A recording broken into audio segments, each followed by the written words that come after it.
There are moments in history that mark not only the triumph of human intellect, but also leave behind curses that no one can fully explain. On July 20th, 1969, when Neil Armstrong took his first step onto the surface of the moon, all of humanity held its breath, witnessing a dream that had spanned millennia finally become reality. But ever since that monumental leap, those who have walked on the moon seem to have been shadowed by inexplicable misfortunes. Could it be that setting foot on the moon also meant stepping into a mysterious curse? In today's video, we will explore these hidden secrets that have yet to be fully revealed. So fasten your seatbelt as we dive into today's mystery. But first, you might just change your luck if you like and subscribe before this video ends.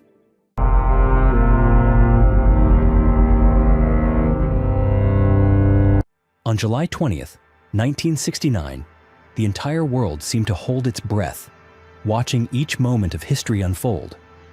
At exactly 4:17 p.m. Eastern Standard Time, the lunar module named Eagle, part of the Apollo 11 mission, gently landed on the Sea of Tranquility, nearly 380,000 kilometers away from Earth.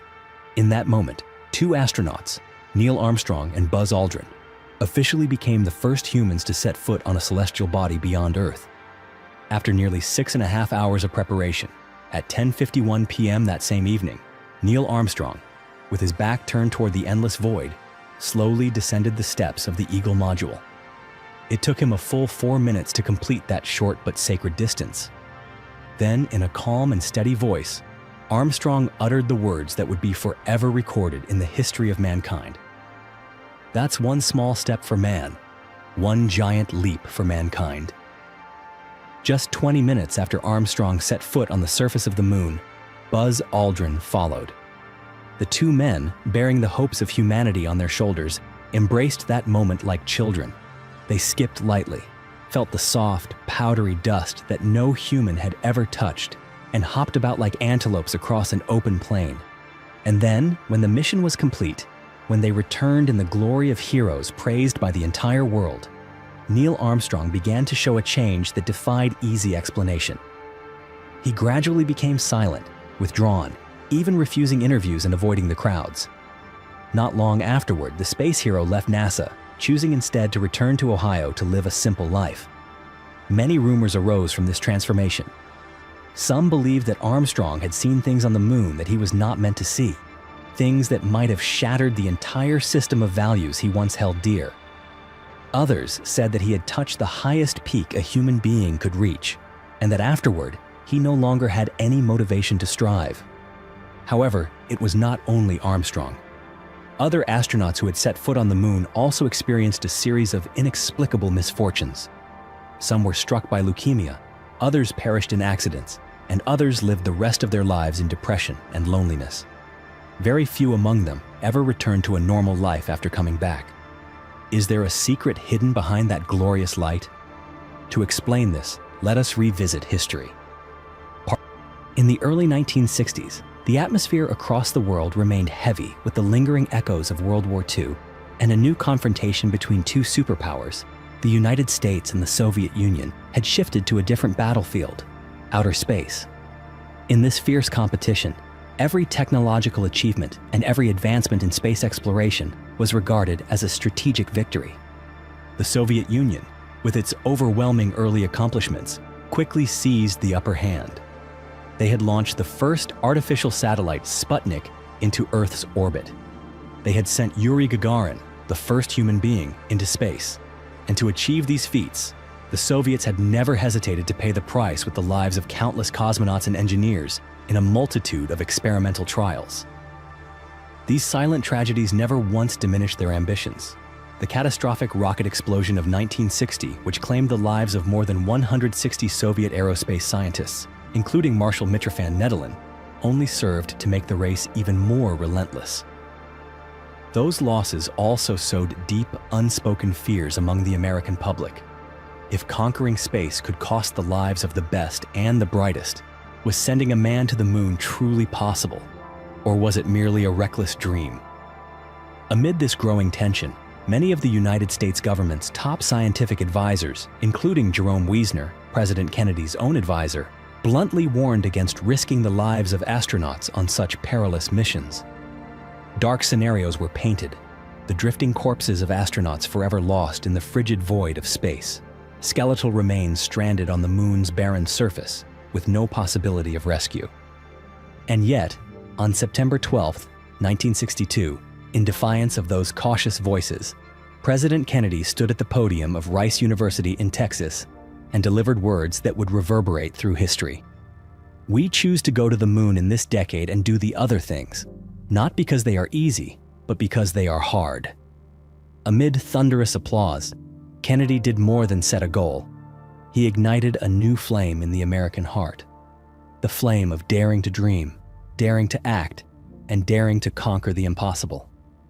However, as fate often seems to delight in mocking those who dare to challenge it, tragedy struck. On January 27, 1967, during what should have been a routine ground test, the command module of Apollo 1 erupted into flames in a high-pressure, pure oxygen environment, killing 3 astronauts, Gus Grissom, Ed White, and Roger Chaffee, in a horrific instant on the launch pad. The accident not only stole away 3 courageous lives, but also dealt a painful blow to NASA's confidence and to the spirit of an entire nation. In the dark days that followed the Apollo 1 disaster, had anyone stood up and declared that within just 2 more years, mankind would indeed walk upon the moon, they would likely have been dismissed as a mad dreamer. And yet, through extraordinary resolve, through tens of thousands of hours of tireless labor by hundreds of thousands of engineers, scientists, and technicians across America, that impossible dream began to inch closer to reality.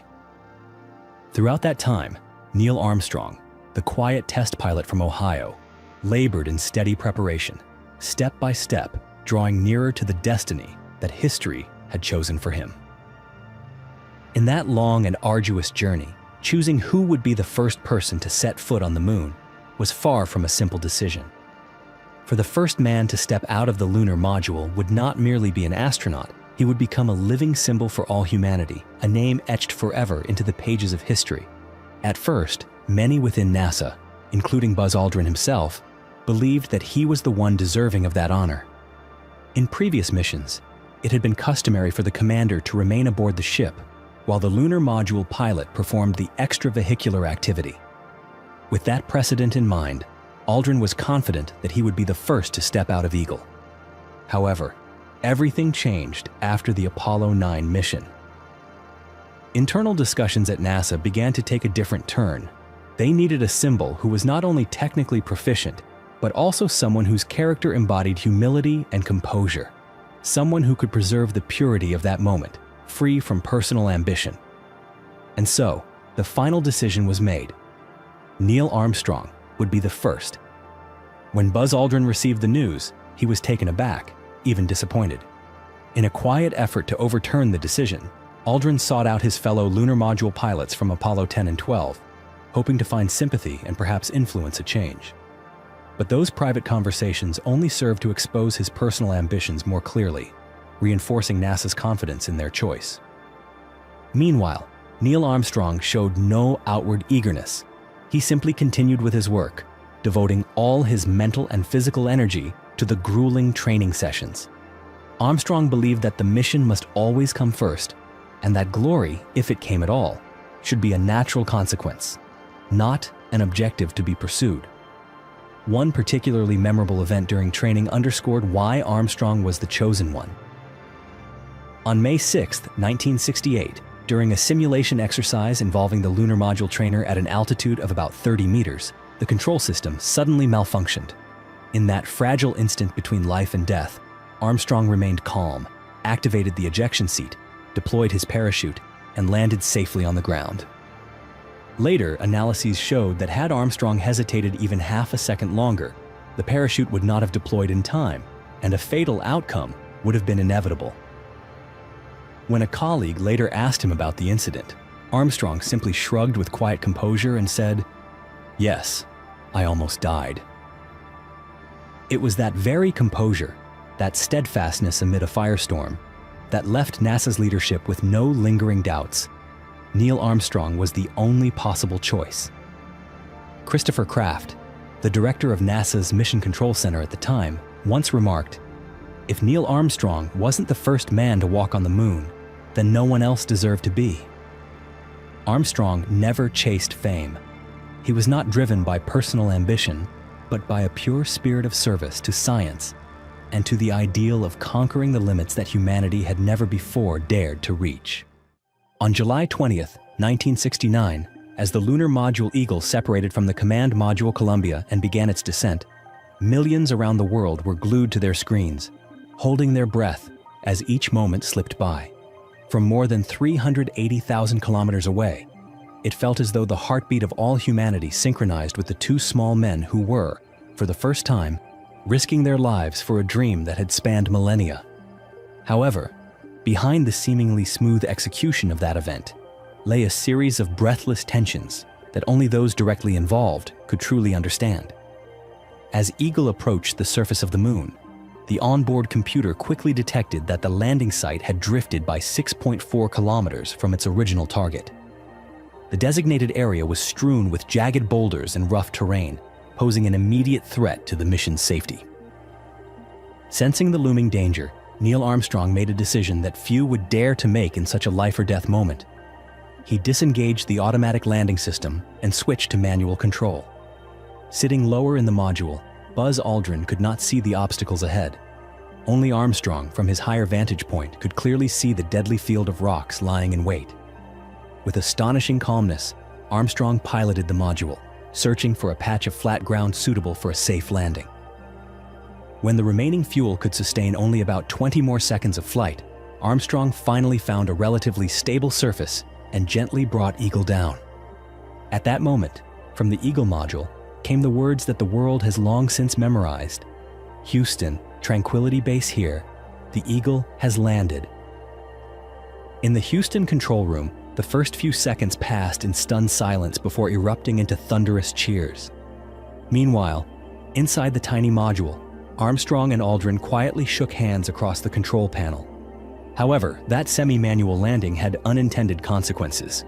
Because the landing had been performed manually, Eagle's shock absorbers did not compress as they normally would. The module's 4 landing legs remained fully extended, making the exit from the module more than 1 meter higher than anticipated. In theory, that distance was not insurmountable, but within the confines of a bulky spacesuit and the moon's low gravity, stepping down from that unexpected height became a genuine challenge. Indeed, when Buzz Aldrin later descended, the imperfect landing caused the urine collection bag inside his suit to rupture.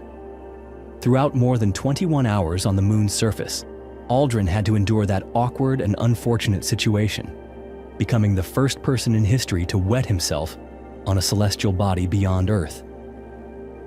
Another fascinating detail is that the iconic photograph, the deep footprint pressed into the moon's dusty surface, was not actually Neil Armstrong's footprint. It was Buzz Aldrin's, captured by Armstrong as Aldrin stepped down after him. For that reason, many of the most famous images of Apollo 11 astronauts on the moon are, in fact, photographs taken by Armstrong of Aldrin, not the other way around. In just over 21 fleeting hours at Tranquility Base, Armstrong and Aldrin did not simply leave humanity's first footsteps on another world.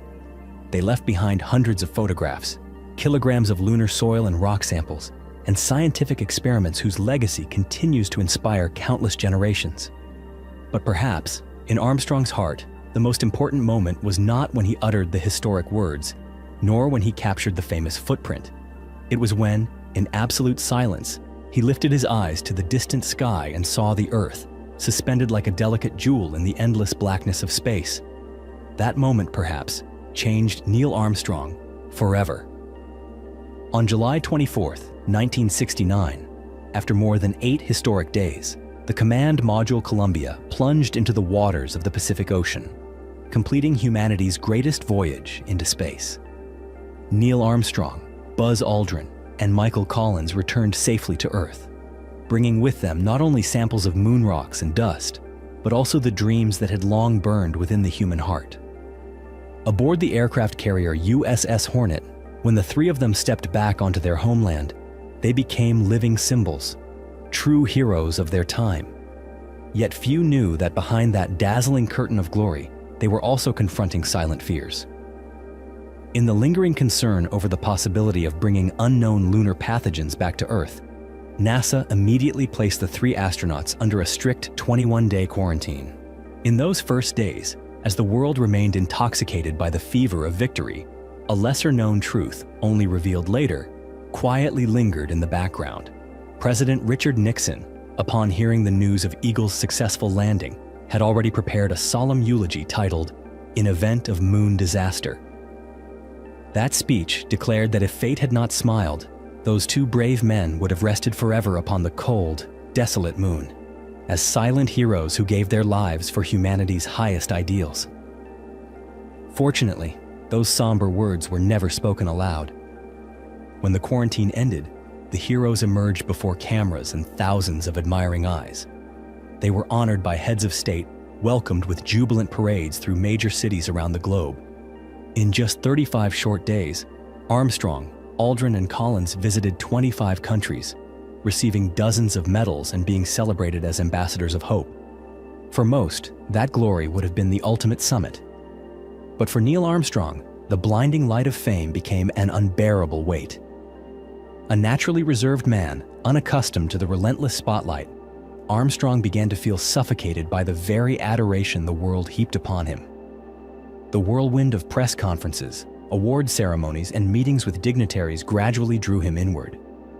Armstrong understood deeply that the success of Apollo 11 was not his alone, but the result of tireless effort from over 400,000 engineers, scientists, and technicians.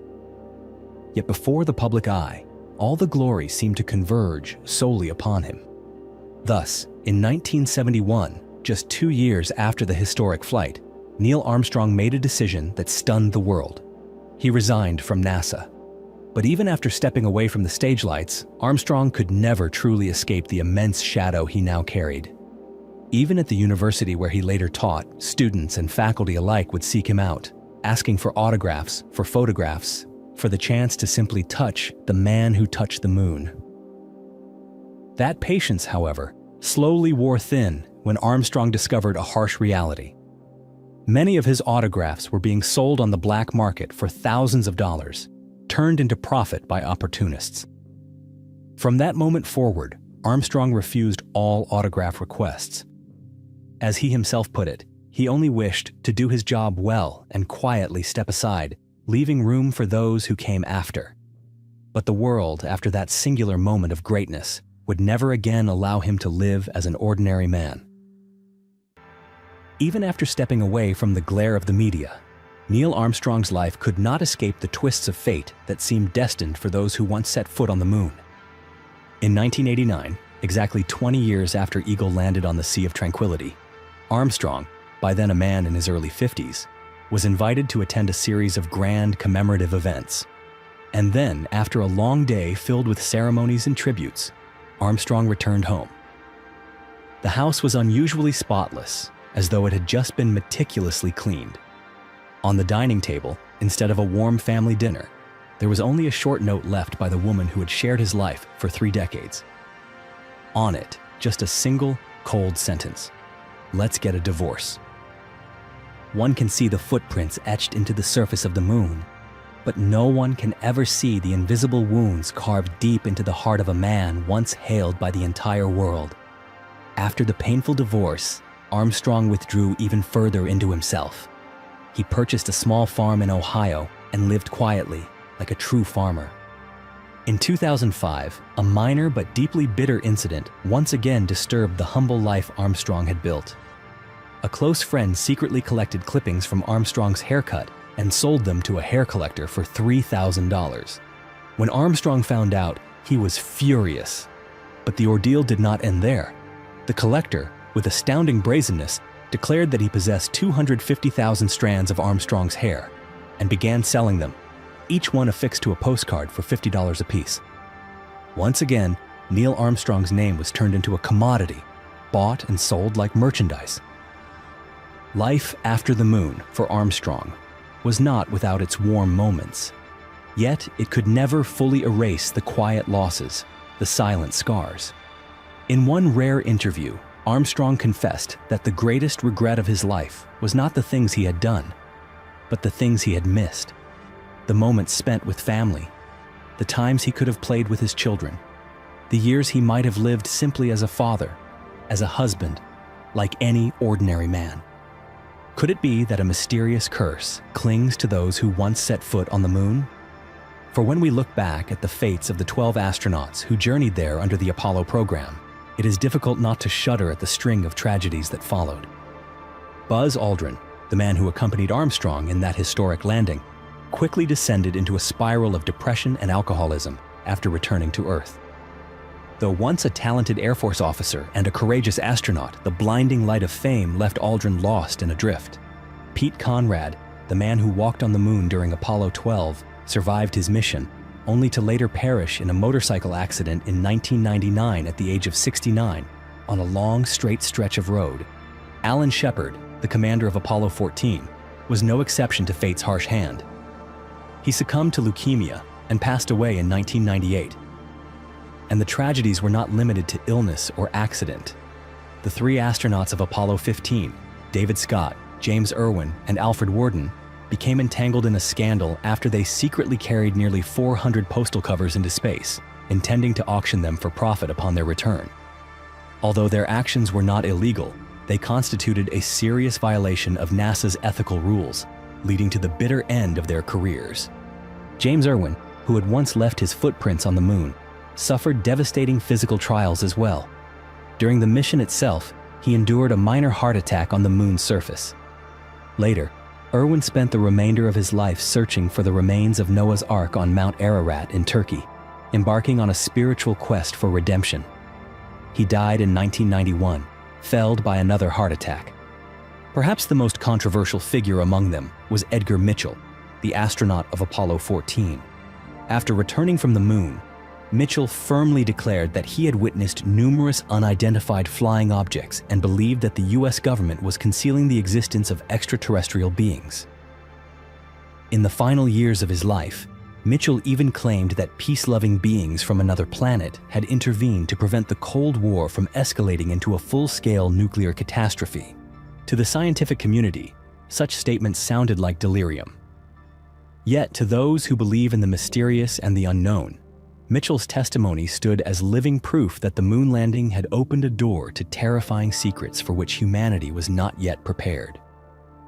And, as if to affirm that haunting notion, one by one, the members of the Club of 12 who set foot on the moon each faced loss, illness, accidents, or inexplicable misfortunes. Could it be that the moon truly harbors a secret of its own? Neil Armstrong was no exception. In 2012, he passed away at the age of 82 due to complications following coronary bypass surgery. In one rare speech he gave at a commencement ceremony in 1982, Armstrong did not speak of the moon at all. Instead, he simply offered young graduates a gentle message: to believe, to forge ahead, and to always carry humility within their hearts. If today's story made you lift your eyes to the night sky with a different gaze, if it stirred within you a sense of wonder, pride, or even just a quiet moment of reflection on the mysteries and possible curses that surround those who once walked upon the moon, then let me know by leaving a comment down below. And if you would like to continue journeying with me through stories of hidden mysteries yet to be fully told, don't forget to hit the subscribe button and turn on the notification bell. Farewell for now, and I look forward to seeing you on the next journey.